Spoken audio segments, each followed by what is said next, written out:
Regionální zprávy plné novinek z Moravskoslezského regionu jsou pro vás připraveny. Dobrý den u televizních obrazovek.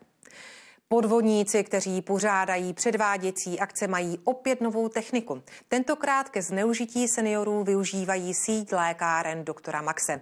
Jedna seniorka z Havířova se ale oklamat nenechala a podvodný způsob zveřejnila. Předváděcí akce se konala v jedné z havířovských restaurací, ta však se šmejdy nemá nic společného.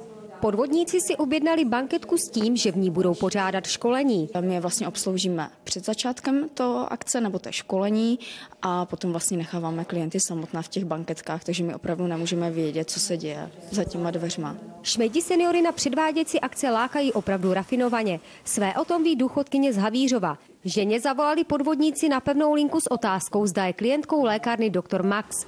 Následně jí sdělili, že v rámci slosování vyhrála 1000